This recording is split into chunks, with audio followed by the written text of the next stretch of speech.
तारीख थी 22 अगस्त 2016। शाम होते होते एक खबर पूरे फिरोजाबाद शहर में आग की तरह फैल जाती है। यह खबर थी शहर के सबसे बड़े कारोबारी के इकलौते बेटे के गायब होने की। परिवार से लेकर पूरा प्रशासन गायब हुए लड़के की तलाश में लग जाती है, मगर उसका कहीं भी अता पता नहीं चलता है। इसी बीच परिवार वालों को मोबाइल पर एक मैसेज मिलता है। मैसेज पढ़ते ही हर कोई शॉक्ड रह जाता है। लड़का किडनैप हो गया था। यह हाल के दिनों की सबसे बड़ी किडनैपिंग थी और फिरौती की डिमांड काफी बड़ी थी, पूरे 10 करोड़ रुपए और 30 किलो सोना। मामला पुलिस तक जाता है और फिर इस पूरे केस में कुछ ऐसा होता है कि हर किसी के पैरों तले जमीन खिसक जाती है। इस घटना को अंजाम देने वाले व्यक्ति के बारे में तो सुनकर एक पल के लिए यकीन करना भी मुश्किल हो जाता है। तो आखिर केस की पूरी कहानी क्या है, आगे इस केस में क्या कुछ होता है और इस अपहरण कांड को अंजाम किसने दिया था और फिलहाल इस केस की स्थिति क्या है, चलिए जानते हैं सब कुछ सिलसिलेवार तरीके से। इस केस को जिसने भी अंजाम दिया था उसके बारे में जानना आपके लिए भी बेहद जरूरी है। इस पूरे घटना को अंजाम देने की वजह और भी भयावह थी, तो वीडियो में अंत तक जरूर बने रहें। ये पूरी कहानी उत्तर प्रदेश के फिरोजाबाद शहर की है। देश में सबसे ज्यादा चूड़ी का कारोबार फिरोजाबाद में ही होता है। यही वजह है कि फिरोजाबाद को सुहाग की नगरी भी कहा जाता है। इसी फिरोजाबाद में अतुल मित्तल नाम के एक बहुत बड़े बिजनेसमैन भी रहते हैं। इनकी गिनती शहर के सबसे बड़े चूड़ी कारोबारियों में की जाती है।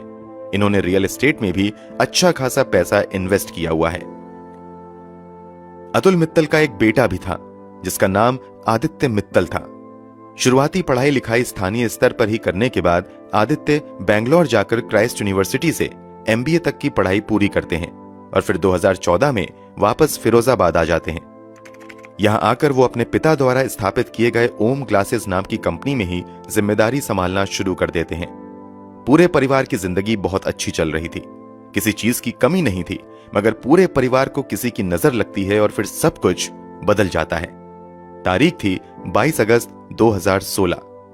आदित्य मित्तल हर रोज की तरह 22 अगस्त 2016 को भी सुबह के लगभग 8:30 बजे जिम जाने के लिए अपने घर शांति भवन से अपनी कार से निकलते हैं। वो रोजाना टुंडला थाना क्षेत्र के ऑर्किड ग्रीन जिम में जाया करते थे। जिम जाने के बाद अक्सर आदित्य जिम से ही सीधे ऑफिस चले जाया करते थे और काम संभालना शुरू कर देते थे। मगर 22 अगस्त 2016 को आदित्य समय पर ऑफिस नहीं पहुंचते हैं। ऑफिस से जब उनके मोबाइल पर कुछ लोग फोन करते हैं तो आदित्य का मोबाइल स्विच ऑफ आता है। लोगों को लगता है कि शायद वो अपने किसी दोस्त के साथ निकल गए होंगे, इसलिए ऑफिस नहीं आ रहे हैं। इसलिए कुछ दोस्तों को भी फोन किया जाता है, मगर वो आदित्य के बारे में कुछ नहीं बता पाते हैं। अब जैसे जैसे समय भी बीतता है, आदित्य की खोज भी तेज हो जाती है। यहां तक कि कई घंटे बीत जाते हैं, मगर आदित्य का कहीं भी अता पता नहीं चलता है। जिम में पता करने पर कहा जाता है कि आदित्य तो जिम आए ही नहीं है।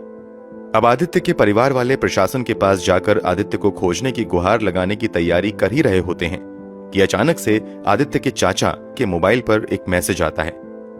आदित्य का अपहरण हो गया है, किसी को पता नहीं चलना चाहिए, मेरे अगले फोन का इंतजार करना। यह मैसेज देखते ही हर किसी के पैरों तले जमीन खिसक जाती है। लोग बेचैन हो जाते हैं, मगर चाहकर भी बहुत कुछ नहीं कर पाते हैं, क्योंकि मैसेज में साफ साफ लिखा था कि किसी को पता नहीं चलना चाहिए। इसलिए परिवार वाले चाहकर भी पुलिस की मदद नहीं ले पाते हैं और अपहरणकर्ताओं के अगले आदेश का इंतजार करने लगते हैं। इधर आदित्य की किडनैपिंग की खबर सुनकर आदित्य का एक बेहद ही करीबी दोस्त रोहन सिंगल आदित्य के घर आता है और आदित्य के परिवार वालों को बताता है कि मैंने आदित्य की कार नारखी पुलिस स्टेशन के अंतर्गत आने वाले नागला बीच के इलाके में देखी है। रोहन सिंगल द्वारा दी गई जानकारी के आधार पर 22 अगस्त को ही आदित्य मित्तल की कार बरामद कर ली जाती है। अपहरणकर्ताओं ने अब तक आदित्य के परिवार वालों को अपनी डिमांड के बारे में नहीं बताया था, इसलिए ये सभी बेचैन होकर किडनैपर्स के मैसेज का इंतजार करने लगते हैं, मगर काफी देर तक कोई मैसेज नहीं आता है। यहां तक कि शाम हो जाती है, मगर कोई मैसेज नहीं आता है। हालांकि जब अंधेरा कुछ ज्यादा हो जाता है, तभी रात में आदित्य के चाचा के पास एक बार फिर से अननोन नंबर से फोन आता है। फोन करने वाला व्यक्ति कहता है कि अगर तुम आदित्य को सही सलामत और जिंदा वापस पाना चाहते हो तो जितनी जल्दी हो सके 10 करोड़ रुपए का इंतजाम कर लो, फिर मैं फोन करके बताता हूं कि क्या करना है। अमूमन किडनैपिंग के केस में 10, 20 या 50 लाख तक की डिमांड की जाती है, मगर आदित्य को किडनैप करने वालों ने पूरे 10 करोड़ रुपए की फिरौती की डिमांड की थी।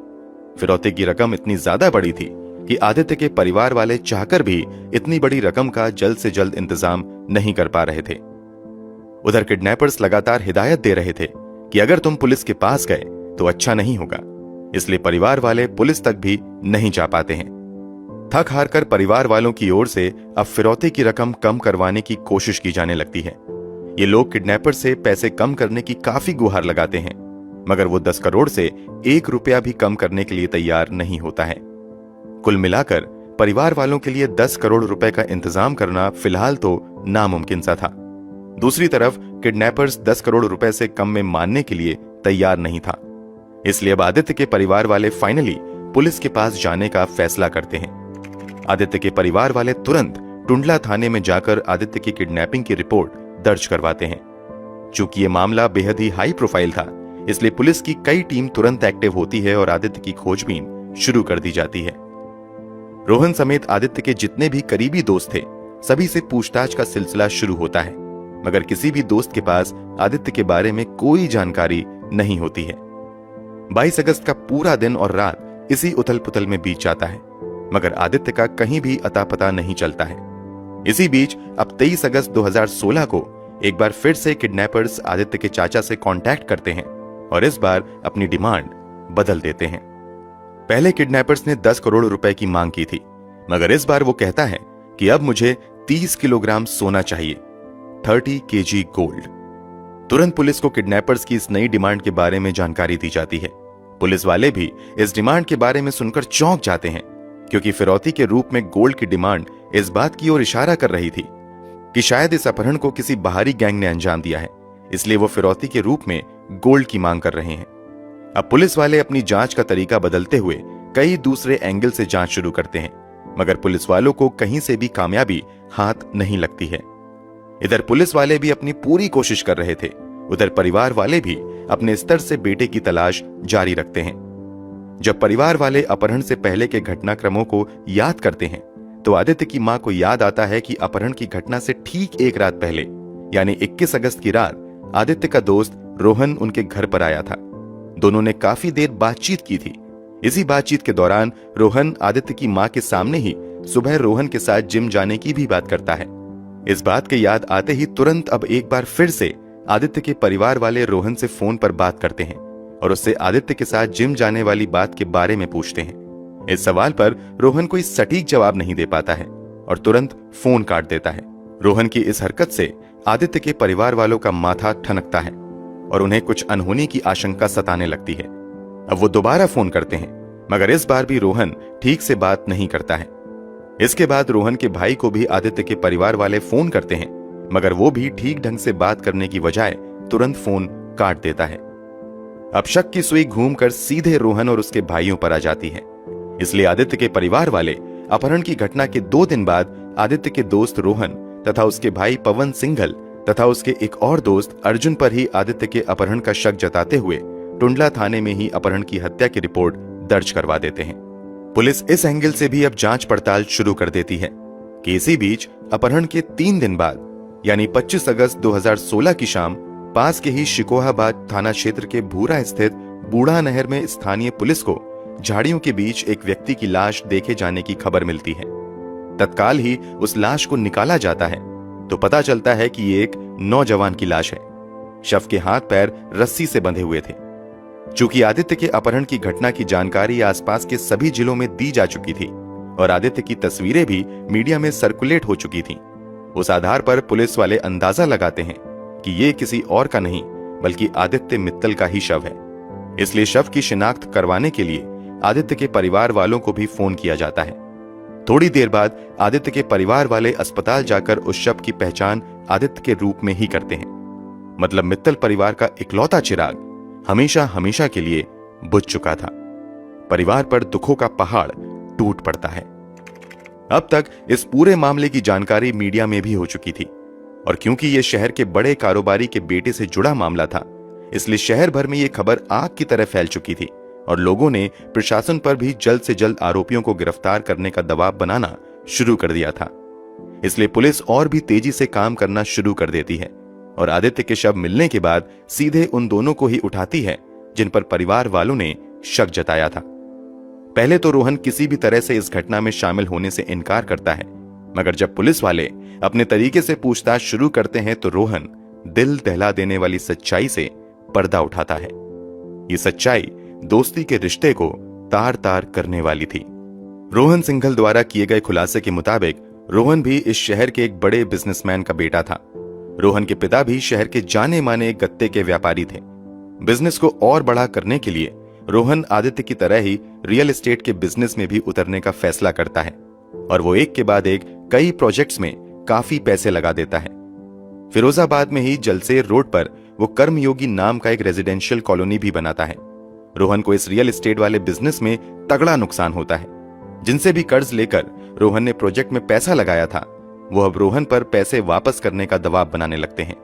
रोहन और उसके अन्य साथी अपने स्तर से पैसे जुटाने की कोशिश करते रहते हैं, मगर वो कामयाब नहीं हो पाते हैं। इसी के बाद उनके दिमाग में किडनैपिंग के जरिए पैसे हासिल करने का शैतानी ख्याल आता है।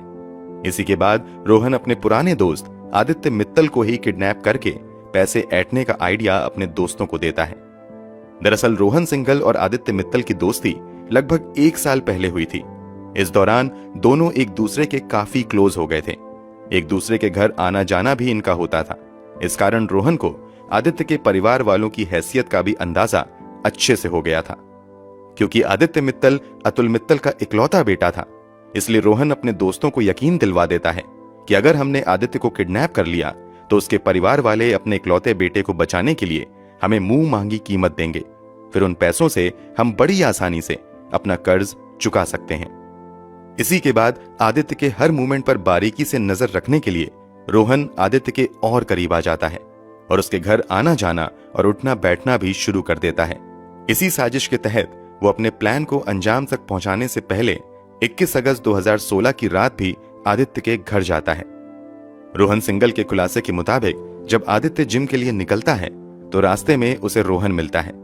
रोहन उसे रोककर कहता है कि आज जिम जाने की बजाय मेरे साथ चलो, हम अपने फार्म हाउस पर चलकर शूटिंग की प्रैक्टिस करेंगे।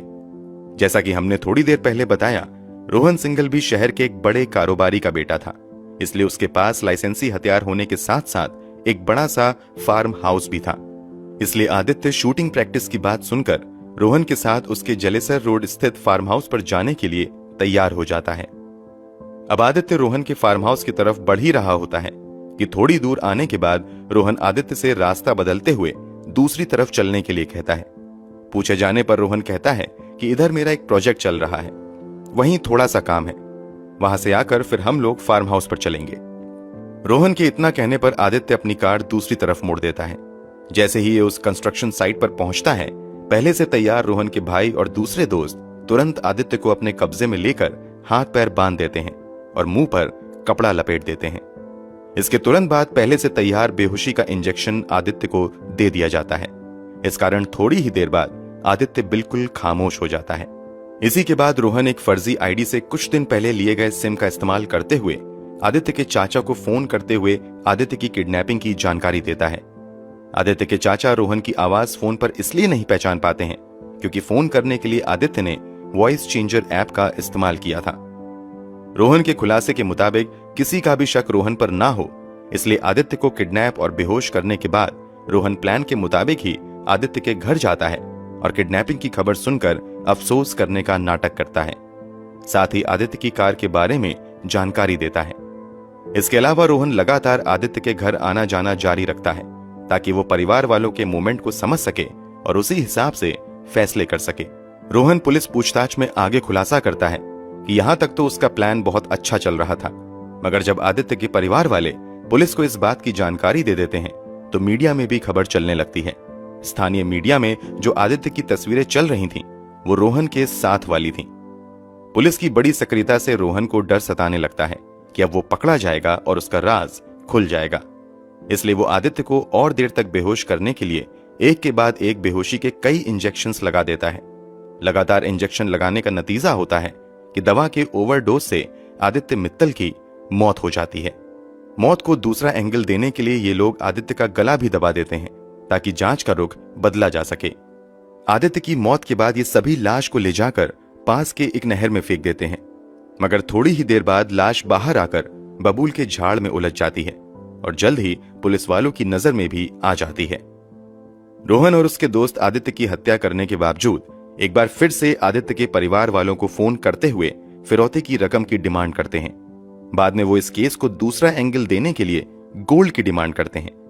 गोल्ड की डिमांड के बारे में पूछे जाने पर रोहन बताता है कि दरअसल उन्होंने जानबूझकर गोल्ड की डिमांड की थी ताकि पुलिस वालों को लगे कि इस अपहरण कांड में कोई विदेशी गैंग शामिल है। रोहन के इस दिल दहला देने वाले खुलासे के बाद पुलिस तत्काल रोहन और उसके एक नौकर पवन लाल को गिरफ्तार कर लेती है।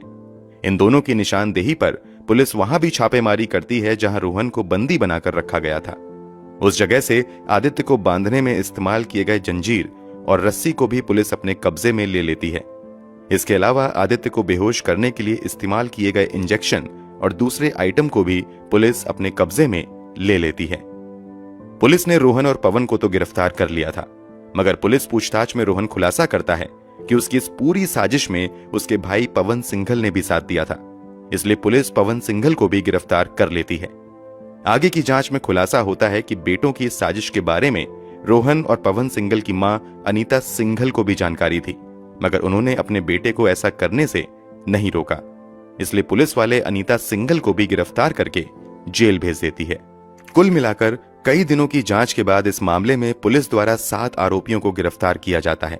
गिरफ्तार आरोपियों में आदित्य का दोस्त रोहन सिंघल, राजमिस्त्री हंसराम, गोपाल उर्फ राम गोपाल, मुकेश, रोहन का भाई पवन सिंघल तथा रोहन का दोस्त अर्जुन तथा रोहन की मां अनीता सिंघल शामिल थीं। इन सभी लोगों की गिरफ्तारी के बाद पुलिस जांच आगे बढ़ाते हुए ठोस सबूत जुटाना शुरू कर देती है और फाइनली इस केस की सुनवाई भी स्थानीय अदालत में शुरू हो जाती है। पुलिस द्वारा इस मामले में काफी ठोस सबूत जुटाए जाते हैं तथा बड़ी संख्या में गवाहों को भी कोर्ट में पेश किया जाता है। इस तरह पुलिस द्वारा जुटाए गए पुख्ता सबूत तथा गवाहों के बयान के आधार पर कोर्ट द्वारा अप्रैल 2021 में रोहन सिंघल, पवन सिंघल, रोशन लाल तथा गोपाल को आदित्य मित्तल की किडनैपिंग तथा हत्या का दोषी करार देते हुए उम्र कैद की सजा सुनाई जाती है, जबकि रोहन के दोस्त अर्जुन तथा रोहन की मां अनीता देवी को सबूतों के अभाव में बरी कर दिया जाता है। इन आरोपियों पर 1.5 से 2 लाख का जुर्माना भी लगाया जाता है। फिलहाल सभी अपराधी जेल की हवा खा रहे हैं। दूसरी तरफ आदित्य का पूरा परिवार दोस्तों पर किए गए भरोसे की कीमत चुका रहा है। दोस्तों, इस पूरे केस के बारे में आपकी क्या राय है? कमेंट बॉक्स में जरूर बताएं। अगर आपको हमारी मेहनत पसंद आई हो तो इस वीडियो को लाइक करते हुए शेयर भी करें। मिलते हैं क्राइम की दुनिया से जुड़ी ऐसी ही एक और सच्ची कहानी के साथ अगली वीडियो में। धन्यवाद।